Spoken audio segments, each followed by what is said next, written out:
According to a survey by the French travel and tourism operator Club Med, Bali has been voted in 2022 as the world's happiest holiday destination. In our opinion, there are 4 key factors contributing to the popularity of Bali: the parties, the outdoor activities, the natural beauty, and cultural experiences. Of these 4 factors, what stood out the most for us compared to other destinations are the cultural experiences. In this video, we'll share our favorite cultural experiences during our 16-day stay in Bali.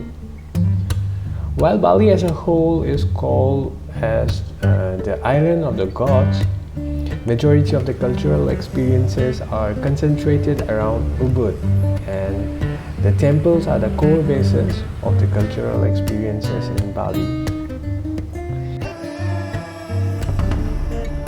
The most significant temple in Bali is the Pura Besakih, which is also known as the Mother Temple of Bali. It is a complex of more than 80 clan temples and shrines along the southwestern slopes of the mighty Mount Agung. And it's one many structures on the front, the middle. In Bali we call it Dwara Pala. Dwara Pala symbol. Dwara the main 2, Pala for keeper, guardian for temple. We call it Kurawa and Kundawa. Kurawa and Kundawa symbol for balance. Symbol bad character for good character. Maybe example like a Chinese yin and yang. Yes.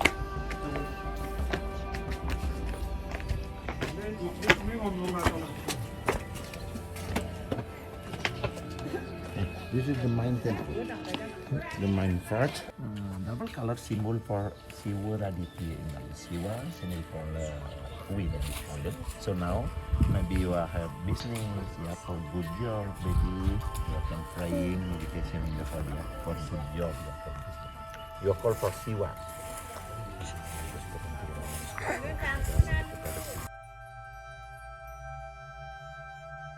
Call it Trinity symbol. Trinity symbol 3 elements. The red color umbrella symbol for Brahma God, white and yellow for Shiva, the black one symbol for Vishnu God. And 11 the highest symbol for mountain, 11 rope. And 9 rope in Bali symbol for Dewa Nawasanga. Dewa the main god Sanga for 9 direction. 7 rope in Bali symbol for Sapta Loka. Sapta the main 7 Loka for reincarnation symbol. And 5 symbol for Pancha Dewa. Pancha the main 5 Dewa different the main god. And then Brahma, Shiva, Vishnu, Maheswara, and Dewa Mahadewa. Over the position, Brahma position in the short, Vishnu north, Dewa Mahadewa west, and Shiva on the middle, yeah, Maheswara east position, yeah, 5 direction. And three rope, our building we call it Meru, yeah, 3 rope, symbol for Shiva, Sadasiva, and Pramasiva. Shiva down, Sadasiva up, and Pramasiva top. And 1 rope in Bali symbol for Sangyang Tunggal. Sangyang the main god, Tunggal only one supreme god in Bali. We call it Sangyang Widhi. Sangyang Widhi only one supreme god, the highest god. Maybe like a Trinity, fire, wind, and water, 3 element. Example like assistant, yeah, for Sangyang Widhi. Example manifestation Sangyang Widhi. And this one, our rope symbol. Shiva temple. Because Shiva temple, the main temple from down there until here 7 level. This is the last level. Okay. And then over there many tower. Yes, a building. We call it Mahameru, yeah. And then inside symbol for family temple. Family temple from the king family.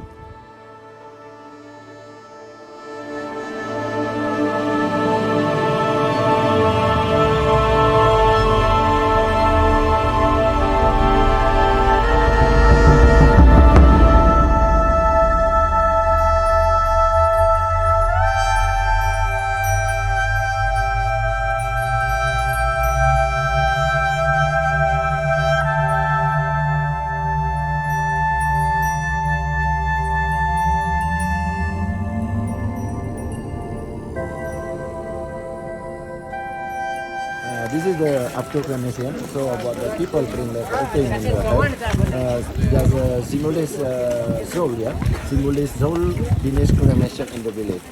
Next finish cremation in the village. 2 LFS to go.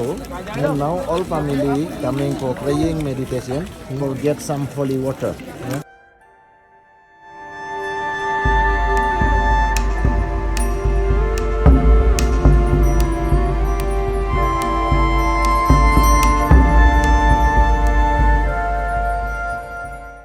Our most spiritually enhancing experience was at Pura Tirta Empul, located 14 kilometers north of Ubud.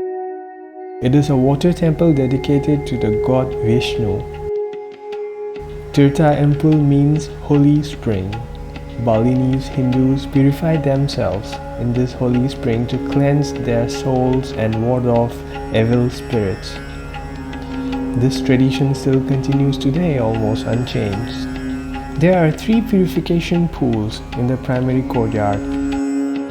Each pool has a different function and meaning and significance.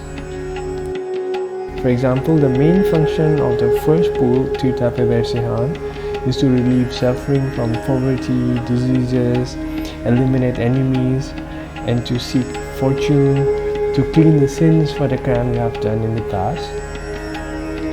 In this first pool, there are 13 fountains, which all have different significance and meanings and functions, and the believers wash themselves under each fountain.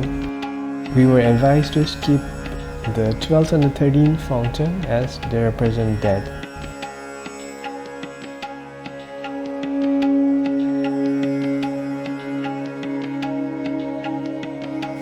After the first pool, we have to proceed to the second pool, Tirta Pelebur Kutukan dan Sumpah. The main function of this pool is to remove the curse of parents, ancestors, and gods.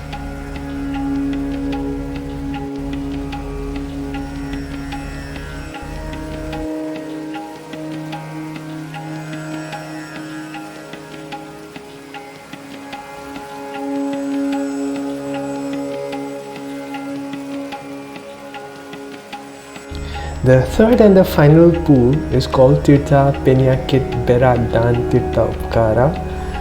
The main function of this pool is to cure severe illness. I must say that after the whole purification process, I felt much more refreshed and energetic than any bathing experience at home or waterfalls I have ever had. Probably it might be because of the placebo effect, but still I think overall it was a very exotic experience. Apart from the religion and temples, another key expression of the Balinese culture is their dance. One of the Bali's most visually alluring royal court performances is called Legong Dance. We headed to the Ubud Palace to catch a Legong Dance show. When we arrived at the Ubud Palace, the Balinese musical instruments such as gamelan, gong, genggong, and rinding were already lined up.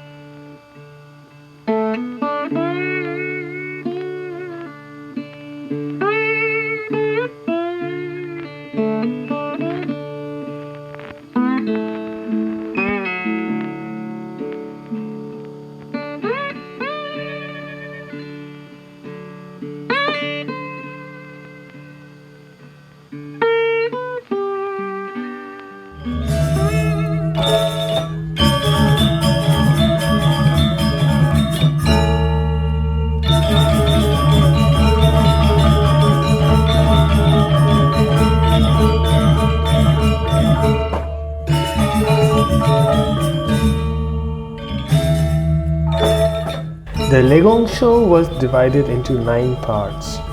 In the first part, an introduction music to express the dynamic of gamelan music was played.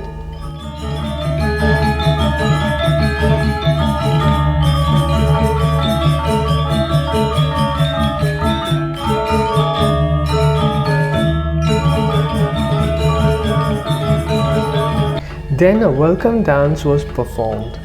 The dance symbolizes the joyful reception of the gods who attend a temple festival.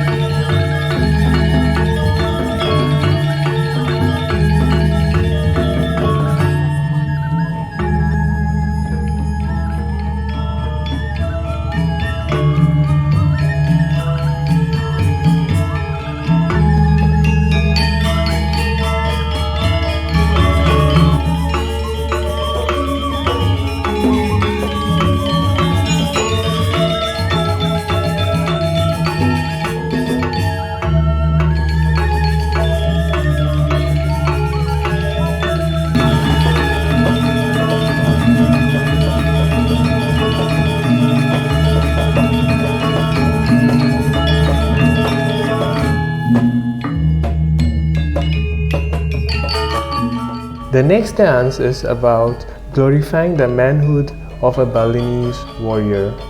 The dance depicts the courage and virtues of an admirable hero is going to a war.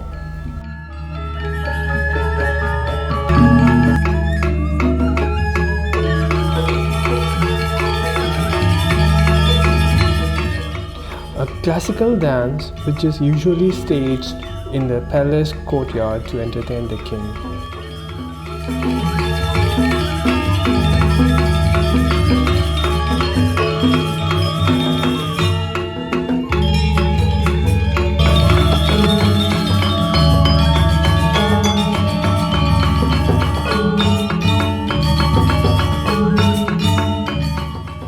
An instrumental in the semi-Pegoligan mood presented to entertain the king when he is resting.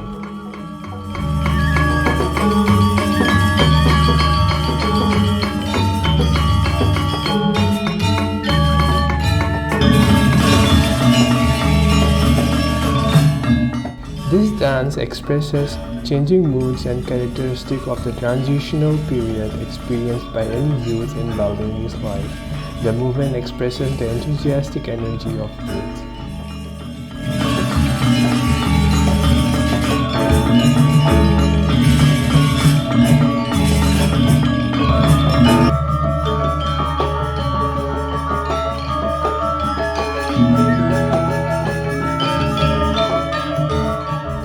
The bumblebee dance is representative of a traditional Balinese love story. It is performed by two dancers, one as a boy bee and one as a girl bee, who fall in love in a beautiful and romantic flower garden. It symbolizes the courtship ritual of two young Balinese in love.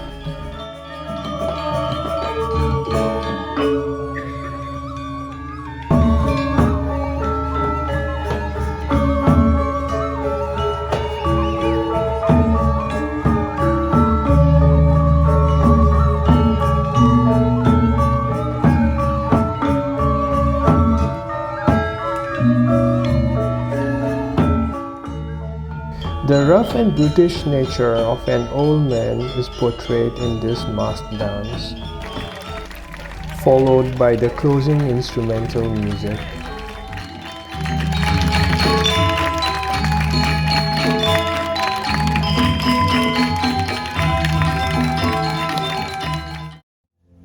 In terms of the food, we would highly recommend the Dapur Raja restaurant, which is situated on Jalan Anuman. We had a holistic experience of the Balinese cuisine over there. It was wonderful. And this one, triple Balinese sambal.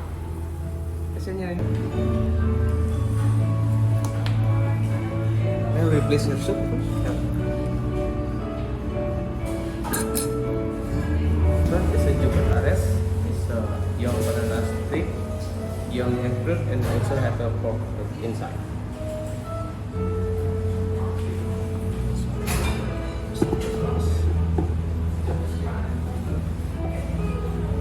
First one, sir, I explain your food first.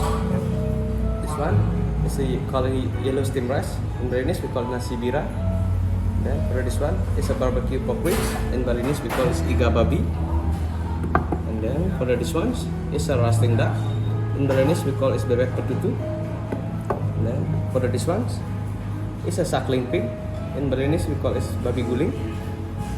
And then for this one, it's a sweet tofu and soybean. In Balinese we call it tahu and tempe manis. And then for this one, it's a mixed vegetables. In Balinese we call it urap.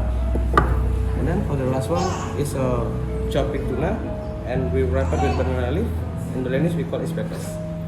And then for the Balinese Besakih, we also have served with satay. May I take the satay now? Yeah. For the Balinese Besakih, we serve with 4 kinds of satay. The first one is a quail egg satay for this one, and for the next one is the chicken satay. For this one is a tuna satay. For the steak we using lemongrass for the more nice smell. And then for the last one is a soybean satay. Biasanya. Thank you.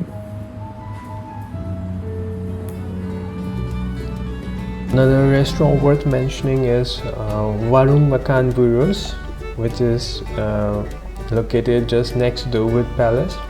It serves roasted duck.